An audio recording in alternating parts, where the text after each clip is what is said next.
ज्ञानाची खाण म्हणून ओळखला जाणारा, ज्ञानाचा अथांग सागर, जुलमी अन्यायी प्रथेचा विरोध करणारा, प्रवाहाच्या विरोधात वाहणारा, दीन दलितांचा कैवारी, भारतीय राज्यघटनेचा शिल्पकार डॉक्टर भीमराव रामजी आंबेडकर अर्थात बाबासाहेब आंबेडकर, तमाम दलित वंचित गुलामगिरीत चाचपडत पडलेल्या लोकांना प्रकाशाकडे घेऊन जाणारा महामानव। अशा या महामानवाचे विचार ऐकून कोणाच्याही अंगातील रक्त सळसळल्याशिवाय राहणार नाही। आज आपण डॉक्टर बाबासाहेब आंबेडकर यांचे प्रेरणादायी विचार पाहणार आहोत। त्यांचे विचार आचरणात आणले तर तुम्ही सुद्धा तेजस्वी सूर्याप्रमाणे चमकल्याशिवाय राहणार नाही। चला तर सुरुवात करूया। आयुष्य मोठं नाही तर महान असावं। नशिबावर विश्वास ठेवण्यापेक्षा स्वतःच्या ताकदीवर विश्वास ठेवा। शिका, संघटित व्हा आणि संघर्ष करा। आकाशातील ग्रह तारे जर माझं भविष्य ठरवत असतील तर माझं मनगट आणि मेंदूचा काय उपयोग। हक्क मागून मिळत नसतो, त्यासाठी तुम्हाला संघर्ष करावा लागतो। जो मनुष्य मरायला तयार होतो तो कधीच मरत नाही आणि जो मरणाला भीतो तो आधीच मेलेला असतो। माणसाला आपल्या दुर्गुणाची लाज वाटायला हवी, दारिद्र्याची नव्हे। भाकरीपेक्षा स्वाभिमानाला अधिक महत्त्व द्या। तुम्ही किती अंतर चालत गेलात यापेक्षा तुम्ही कोणत्या दिशेने चालत आहात हे अधिक महत्त्वाचे आहे। जसा माणूस उपासमारीने अशक्त होऊन अल्पायुषी होतो, तसा तो शिक्षणाअभावी जिवंतपणे दुसऱ्याचा गुलाम होतो। फक्त वही आणि पेन म्हणजे शिक्षण नव्हे, तर बुद्धीला सत्याकडे, भावनेला माणुसकीकडे आणि शरीराला श्रमाकडे नेण्याचा मार्ग म्हणजे शिक्षण। जे लोक आपला इतिहास विसरतात ते इतिहास घडवू शकत नाही। जर तुमच्याकडे 2 रुपये असतील तर 1 रुपयाची भाकरी घ्या आणि 1 रुपयाचं पुस्तक, कारण भाकरी ही तुम्हाला जगण्यासाठी मदत करेल, तर पुस्तक हे तुम्हाला कसं जगायचं हे शिकवेल। या जगात स्त्री आणि पुरुष या 2 जाती असाव्या आणि मानवता हा धर्म असावा।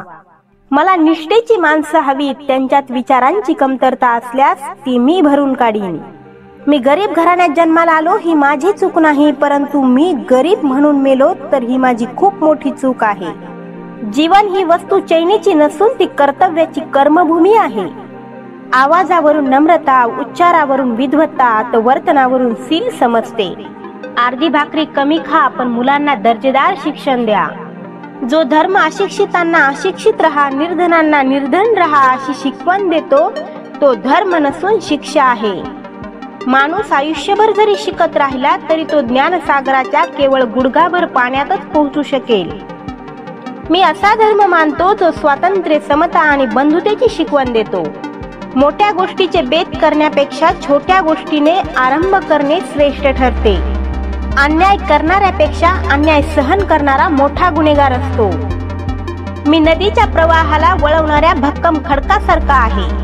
माणूस धर्माकरता नाही तर धर्म माणसाकरता आहे। तुम्ही वाघासारखे बना, म्हणजे तुमच्या वाट्याला कोणीही जाणार नाही। वाघ बनून जगा। 100 दिवस शेळी होऊन जगण्यापेक्षा 4 दिवस सिंहासारखे जगा। शिक्षण हे वाघिणीचे दूध आहे आणि जो प्राशन करेल तो वाघासारखा गुरगुरल्याशिवाय राहणार नाही।